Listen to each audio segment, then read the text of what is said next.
Hey, what's going on, everybody? Welcome to Rock Video Rental. I am Brandon, and with me, as always, is Caleb. And we are kicking off another awesomely bad month. We're going to be talking about a movie with a ridiculous title and a ridiculous concept. But before we do that, we do like we always do. And Caleb, have you watched anything good lately? Well, still watching Ted Lasso and the Monster series. I must say though that so quick recap. I know I've talked about it a lot. Um, Season one of Monster was Jeffrey Dahmer. Season two was the Menendez brothers. Season three Yeah. is Ed Gein. I think season three might be my least favorite. Okay. Um, because like I can't remember if you said it during the recording last time or one of the last times or not or afterwards, but you were just like, "Oh yeah, after you watch it, you should like kind of look things up because there are definitely things that are not accurate with it." Yeah, they changed a lot. Yeah, and I don't like that. Like it really bugged me cuz I feel like the Jeffrey Dahmer one was the most accurate so far of the 3 seasons. Yeah. Because well, he just confessed so much to everything, and so they had so much information to go off of. The Menendez season was kind of interesting to me because I felt like they were trying to almost almost gaslight you and be like, "Oh yeah, these guys could be innocent. Like you should maybe believe them." And then at the end, they're just like, "Oh, just kidding. Here's all this information that basically proves and convinces you that they were the bad guys." Sociopaths. Yeah. Yeah. But then this Ed Gein one, I don't know. I feel like they're taking way too many uh liberties with it, Yeah. where they're just trying to make him. I mean, Ed Gein was horrible enough by himself with what he did, but then they're kind of embellishing it, Yeah. and I'm They just didn't like, need to they didn't need to add to it because it was already an intriguing enough story. yeah, like I do appreciate them talking about how his story was inspiration for Psycho and Texas Chainsaw Massacre, but Hmm. then they're, mm, I mean, straight up making up some stuff about the connection between um, Ed Gein and the one girl and how far that relationship went and just a bunch Hmm. of other stuff and just I don't know. Each episode I kind of get more and more annoyed to be completely honest. So Well, they made him into like a sling blade character too. yeah. It's what he reminded me of. Um, I mean, and Ed Gein was a complete and utter weirdo, but he was one of those guys where it's just like something wrong with that guy. Yeah. Did now I looked it up and I didn't do a ton of research, but I understand some of the connection with the Texas Chainsaw Massacre, but he didn't really do anything with a chainsaw, right? I didn't. No, it was more like, remember Texas Chainsaw Massacre where the girl falls into that room and there's like all these different things made out of bone and stuff? Yeah. Human bones. Yeah, that's what it was. A lot of it was based off from. And then the whole concept of Leatherface Yeah, and wearing the that thing. face. Yeah. But the chainsaw aspect, I was just like, yeah. And the fact that they tried to make that connection where if you don't do your research, you would just believe like, oh wow, Ed Gein ran around with a chainsaw. Yeah. Yeah, that kind of annoys me. So, anyways, that's my thoughts on that. So, Yeah. Did you watch anything else? well, I'll probably talk about it next time, but we just did Clue last month, Yeah. and so I mentioned that movie from the 70s called Murder by Death. And so that's I'm watching that and I didn't finish it yet, but yeah, there's a lot you can see a lot of similarities. There's plenty of differences, but there's a lot of similarities for that movie and Clue. So Rock. Stuff I watched. I watched a bunch of episodes of Seinfeld. lately it's just something to have on in the background. Um, Watched quite a bit of Christmas stuff. Just like as a family, we watched Elf. Um, we watched that Illumination, the Grinch movie, Hmm. the animated one. Watched Rudolph, but I've watched Rudolph like 1,000 times this year because my youngest is obsessed with it, and we watched Rudolph in like July. Huh. um, we watched Charlie Brown Christmas as well because that's another one of her favorites. Um, I bu- I watched most of Dinner for Schmucks. You ever seen that? Y- I don't know if I saw the whole thing, but Yeah, it was. I've seen it once before, but it was just making me like cringe. I got like secondhand uh embarrassment with it. You know what I'm talking about? oh yeah. Where you watch something and it's like you feel just embarrassed for the characters in the movie. And it was just like all the stuff that uh Steve Carell puts Paul Rudd through in that movie, and I'm like, I said to my wife, like, this is just making me like anxious. Oh yeah. But yeah, there's some funny stuff in it, but it's just like, maybe another time. But I did watch the newest season of Stranger Things, the Oh, you first part of did. it at least. And I'm totally gonna ruin it for you right now. Not really, Uh, because I know you're waiting to watch it. So, yeah, I'm waiting until the second wave comes out, and I'm just gonna like watch all the stuff leading up to it and then jump into the next one instead of waiting forever like I did yeah, last time.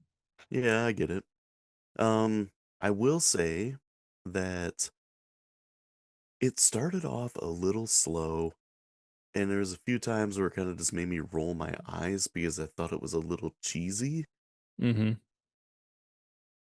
But then, like, towards the end of the first part of part one or whatever they call it, it started to pick up. Rock. So, yeah, I'm looking forward to when the rest of it comes out on Christmas. Well, not the rest of it, I guess, the next bunch. And then New Year's Eve is when the finale comes out. Yeah, and the finale is just one part, right? I Yeah, think like 2 hours or yeah, something. something like that, yeah. So I'm interested to see where it's going. But yeah, been waiting a long freaking time to watch that. All right. But I also watched Ssss, so we should probably talk about that bizarre titled movie. Once this picture sinks its fangs into you, you will never be the same. Ssss, it is from 1973 and is directed by Bernard Kowalski, which doesn't even sound like a real name. Um, the plot is a college student becomes a lab assistant to a scientist who is working on a serum that can transform humans into snakes. A way to give away the movie. Right. Because it's not even, they don't even tell what he's really doing. It's just like he does research, Mm-hmm. and this guy comes and helps him with like the lab work and everything. Yeah. Yeah, that would have I'm glad I didn't read that because that really kind of would have ruined it. Yeah, for sure. The cast, we got Strother Martin as Dr. Carl Stoner, Dirk Benedict as David Blake, Heather Menzies Ulrich as Christina, Richard B. Schull as Dr. Ken Daniels, and Tim O'Connor as Kogan. I've seen this movie, I'm gonna say 3 or 4 times. Okay. Um, I don't even really know how I was first aware of it. I I think it was one of those things where like I was just looking up strange movies or watching YouTube things about forgotten movies or something, and this came up. And, the title of is completely and utterly ridiculous. Oh yeah. Um, and I just feel like an idiot even mentioning the title. And I mean, the poster for the movie says, uh, or not the maybe it was the trailer. I remember the trailer now because it was like, "Don't say it, hiss it." And uh, I remember the trailer like um showing like an S on the screen, and then like the S turns into a snake. Shocking. It Yeah. it makes me think of Dodgeball and the Cobra team. Their little Globo Gym. yeah, Global Gym, their little hissing chant cheer thing. Yeah. Yeah. It's like, oh, what's your favorite movie? Oh, my favorite movie is Yeah, that'd be a red flag if a girl was ever dating a guy and that was his favorite movie. Yeah. I will say that it's better than Frogs. Dude, it's so funny because I thought of that movie too while watching this. Definitely better. And honestly, like the movie as a whole is not really bad. No, it's more of in It's the vein clunky. of being kind of ridiculous. Yeah, ridiculous and The clunky. idea, yeah, it's clunky. Um, I would, it's borderline awesomely bad, I would say, because like the Hmm. performances and stuff aren't bad. Most of the absurdity is in the title of the movie, and then I guess like the concept of this Yeah. scientist like trying to turn people into snakes for whatever reason. Yeah, well, yeah, let's talk about that for a second cuz Yeah. when he was talking about it, I was fully kind of expecting that he was wanting to turn a human essentially into a human type reptile snake, you Yeah. know, so that they could survive and evolve like he was saying. But then in the end, his goal was just to turn humans into actual snakes. And it's like, what's the point? Like, he talked about the survival of the human race, but the human race doesn't survive by you changing them into snakes. That's just snakes surviving. Yeah. Yeah, I wondered that too. And I'm like, because he's like you said, he's talking about the survival of the human race, and he's like, I when I first saw this, I'm like, okay, he's trying to create like this cross between people and snakes. So Yeah. I'm expecting like um the Battlestar Galactica dude, Dirk Benedict. Yeah. I'm expecting him to be turned into like this half man, half snake, almost like I don't know, like lizard or something from Spider-Man, Hmm. Yeah. where he's gonna be like this creature basically, but that's not what happens. It kind of like slowly transitions like that, but then all of a sudden turns into a straight up snake at the end. Right. I guess that saves them a lot of time with special effects. I But they guess. also went through the trouble of having the old assistant that was put into a freak show who was like a human snake hybrid. Yeah, well that was the thing too that kind of misleads you where it's just like he like was like losing limbs and arms and I was like, "Oh man, okay, so cuz essentially before the Starbuck Battlestar Galactica character David is his name in the movie. I Yeah. always think of him as Starbuck.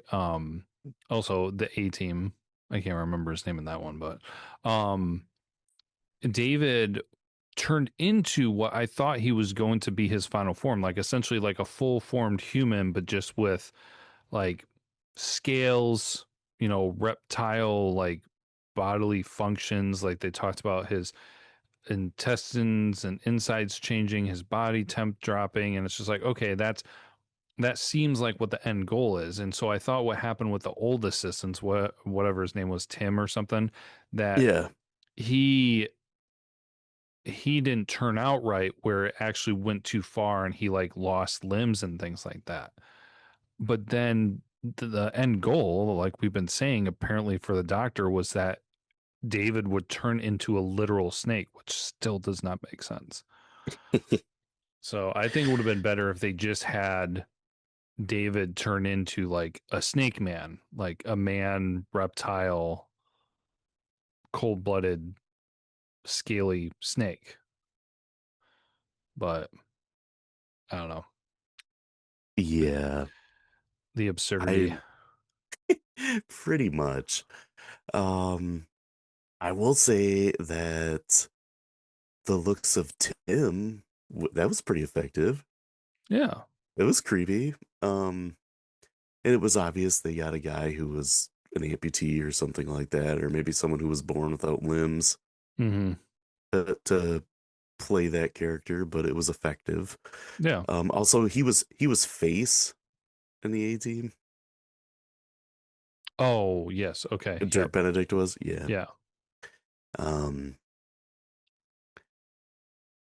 that's we talk about the absurdity of the movie, but I have that's what's great about this movie. Oh, yeah. No, Because it's yeah. completely and utterly ridiculous, but it takes itself so seriously. And I don't I didn't really know what to expect the first time I saw this movie. And honestly, like I said, I don't remember exactly how I became fully aware of it. And it became kind of like a joke between my brother and I.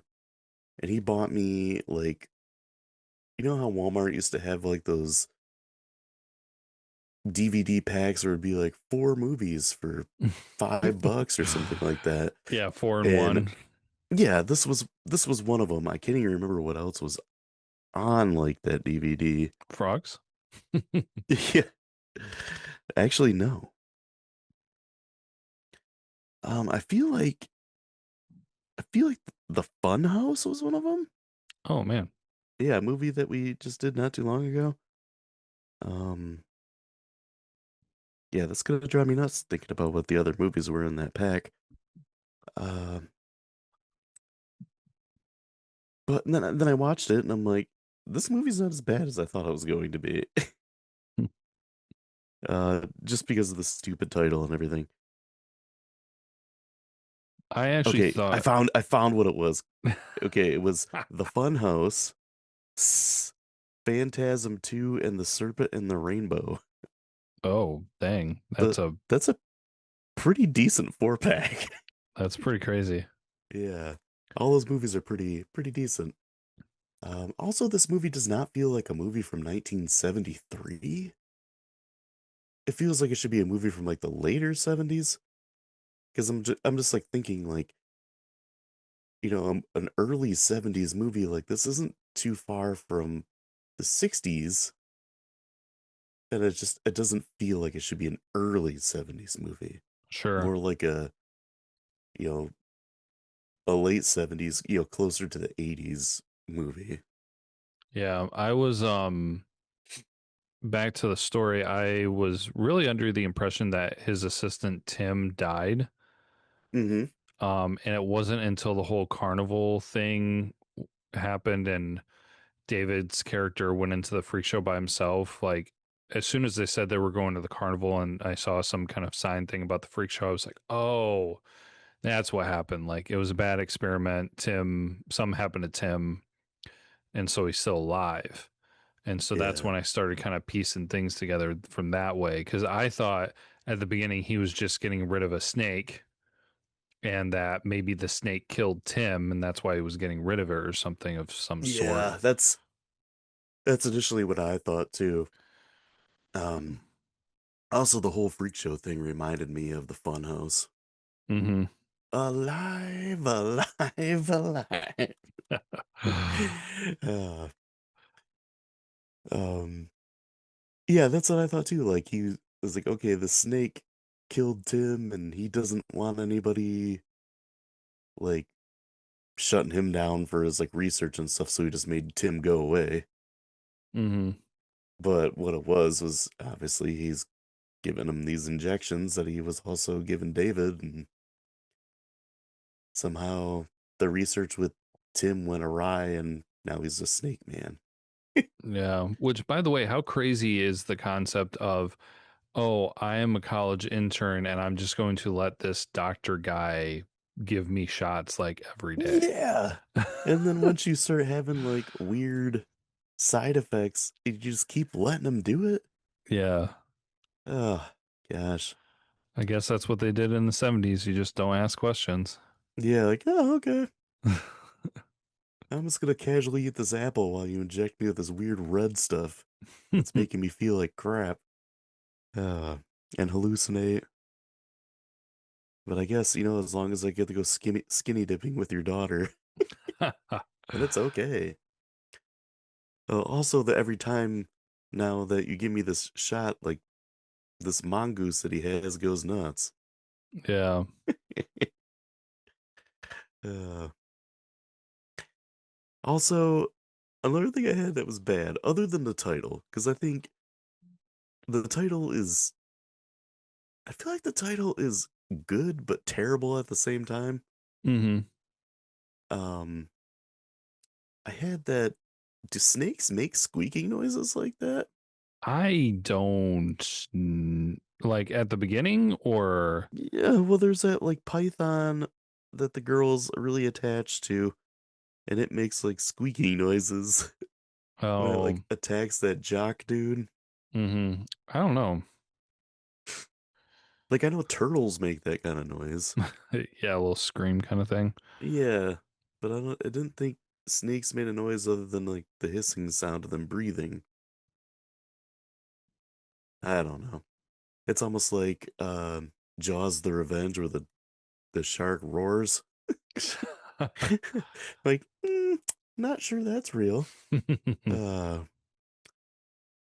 I A thing I thought was good with this was, I mentioned the looks of Tim, but like the special effects are actually pretty solid for 1973. Yeah, well, they had that little thing at the beginning about handling real snakes. So, Yeah. um, Yeah, all the snakes were real. Um and then like just the makeup and stuff that they used on the Tim guy and then David towards the end. yeah, and then did they really I don't know, I could be wrong, but did they really let the mongoose kill the snake at the end? I don't know. Anytime see a mongoose and like a snake and everything, it makes me think of Austin Powers, where Dr. Evil's like, he's the snake to my mongoose, or the mongoose to my snake. Either way, it's bad. I don't know animals.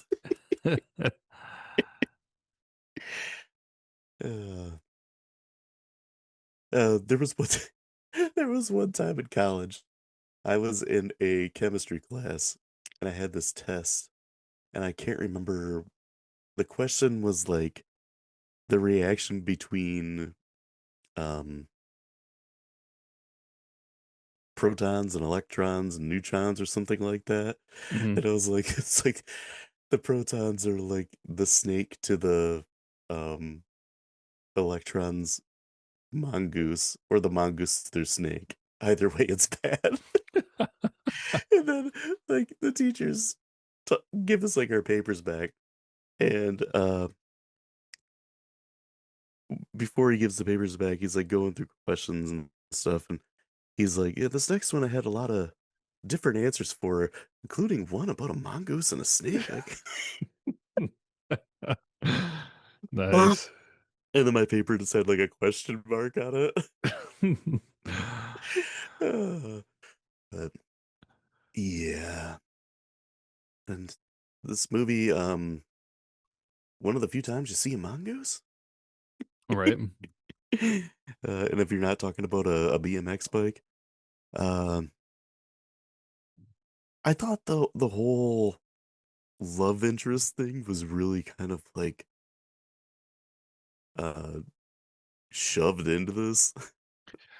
Kind of. I mean, The you doctor seems has this daughter who is I guess attractive. I don't know, those glasses she was wearing made her look like John Denver. But like the David's like attracted to her, and it's like at first they barely even talk to each other, and then all of a sudden like It's like after he starts getting injected with this serum, all of a sudden he's just like all about her. Huh, right. Yeah, no, it was definitely not executed very well. I mean, you saw it coming from a mile away, but also it's just kind of like they're the only people that they see, so of course naturally they start gravitating towards each other. Yeah, yeah. And then the doctor's just like surprised that it happens almost. Yeah. Uh, oh, we have to talk about the ending. Uh, so when David fully goes full on Cobra, and like doctor's got like a freaking boner for cobras. Like he's just talking about how amazing and great cobras are the whole time, and that's what he turns David into. And then Christina has like the cops with her to try to find David, and she sees a cobra fighting with a mongoose. She's like, "Oh, David!" I'm like, how do you know exactly that's David? Because your dad did have a cobra too. And then it's like fighting with his mongoose, and she just keeps screaming, "Oh, David!" over and over. And I'm just like, this is ridiculous. Yeah, it was very ridiculous. So I thought that same thing. Like, how does she know that David's actually the snake? Like, she was gone for what, like a day or something? Some nonsense. But Something also like that, we can't forget the end too, where they blow the snake's head off. yeah. Yeah, That was pretty it's epic. just been revoked. I'll have what she's having. That's better.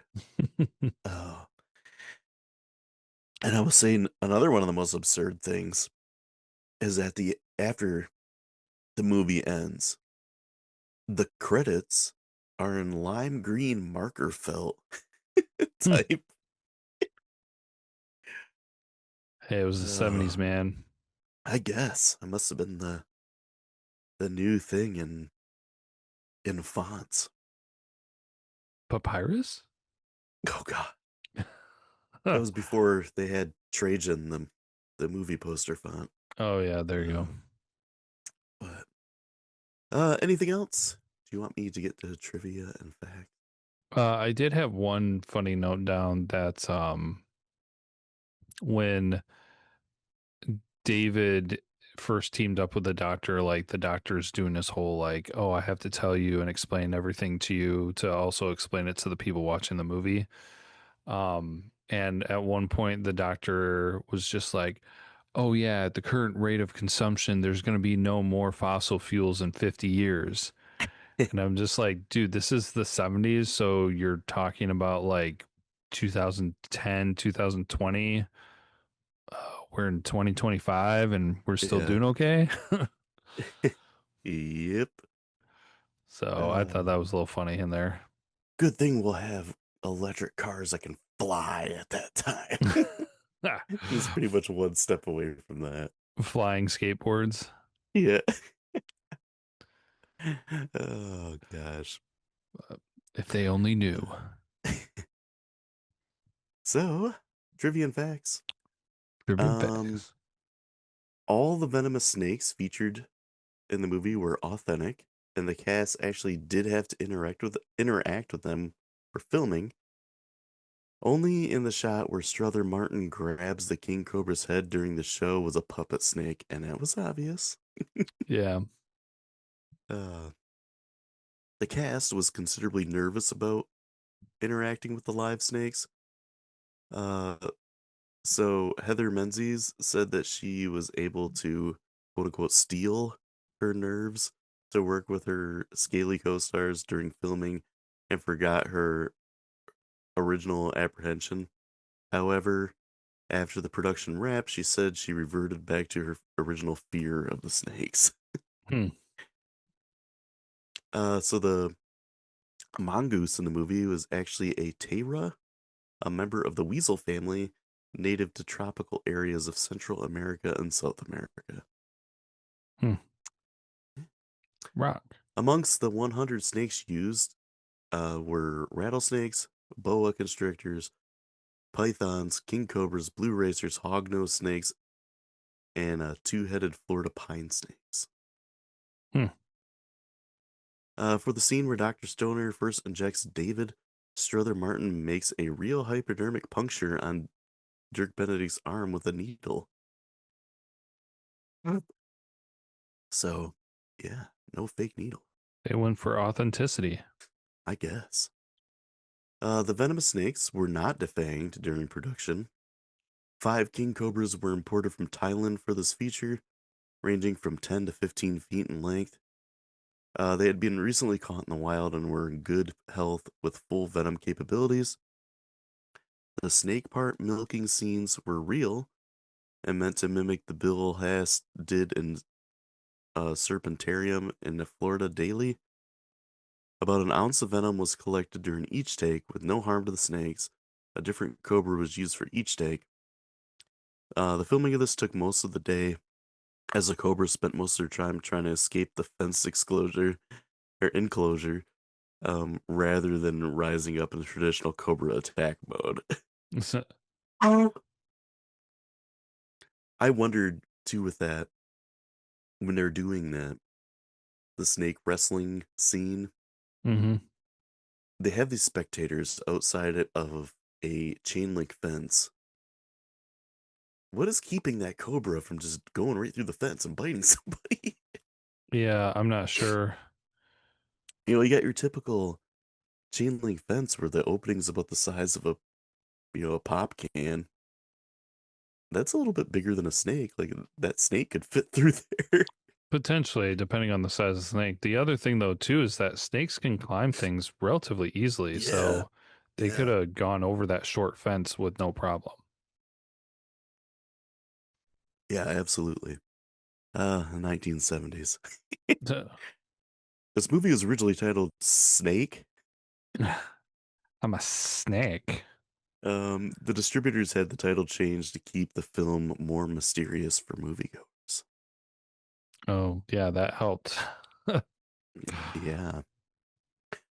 This film was released by Universal as a double feature with The Boy Who Cried Werewolf, making the program one of the last double bills released by the studio. Hmm. During the skinny dipping scenes, the producers superimposed foliage over the footage to obscure Heather Menzies and Dirk Benedict's bodies, most likely to achieve a PG rating. Yeah, I And could I noticed totally. that this time. Yeah. Oh, yeah, I could totally notice that. Yeah. Strother Martin was extremely nervous about the scene where he has to be bit by a black mamba.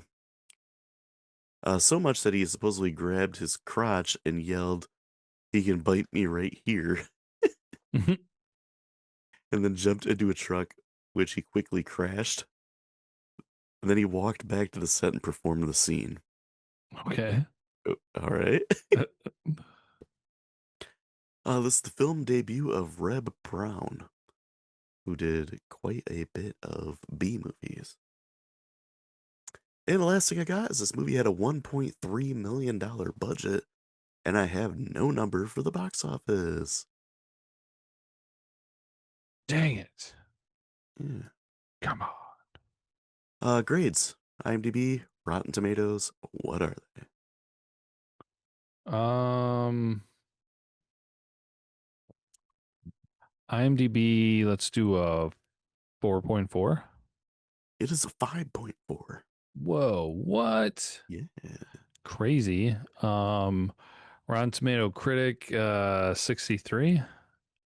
30. Ooh, dang. Okay, way off on that. Audience 59.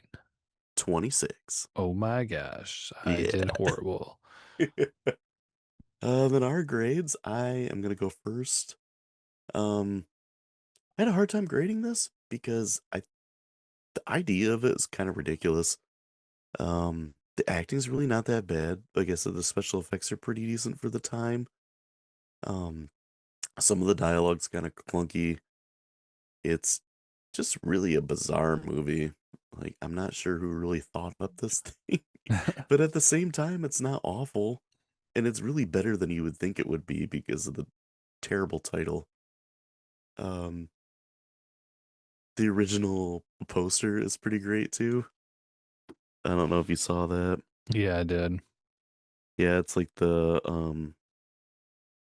woman's mouth with a cobra coming out of it, Mm-hmm. which really doesn't make much sense. No. But that's a striking visual.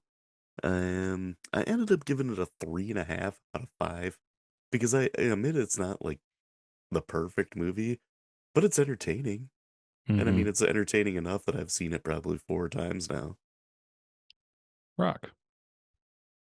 Yeah, So, so what about you? I am actually right there with you. I had down 3.5 as well. It's well, we're in like that awesomely bad realm and they embrace the bizarre. I think they were going a little bit for more serious than it was, but they did Yeah. totally lean into kind of some of that kooky unusual stuff. Hmm.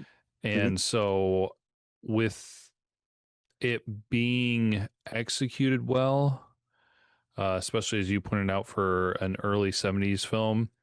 I mean, credit to them using all the real snakes and everything. I'm sure that probably they may not have handled everything in a very ethical manner. Back in Probably the not. back in the 70s. That's why I question if that one snake was actually killed or not. Um, but yeah, it's well done, but nothing to like. It's rather niche. So when you kind of put this in the realm of awesomely bad area, there are plenty of other ones that are more entertaining that I would give more credit to. Mhm. So I feel like 3.5 is a fair place to put this one. Rock. So, um, if you guys are liking the show, you can subscribe and share. You can follow us on social media. We're on pretty much every platform. If you are liking awesomely bad stuff, we have a few more this month, and then we have tons that we've done in the past. So go back and check that out. Uh, if you want to watch, or if you want to listen to our episode about the Funhouse that I mentioned, that was from October, so go check that one out. That wasn't too long ago. The next movie we're gonna be watching is a movie that I haven't seen. Like I know all about it, but I haven't watched it yet. And when I added it to list, I kind of just been holding off watching it until we do it for the show, and that's Tammy and the T-Rex. So, kind of looking forward to that one. I might just watch it on The Last Drive-In with Joe Bob Briggs, just so I don't know, get some more backstory and stuff with that movie. But come on next time, we're going to be covering that movie. And until then, as always, be kind and rewind. Touch your skin, it's scaled. Look for your legs, they're gone. Feel your body, it's cold. Don't say it, hiss it.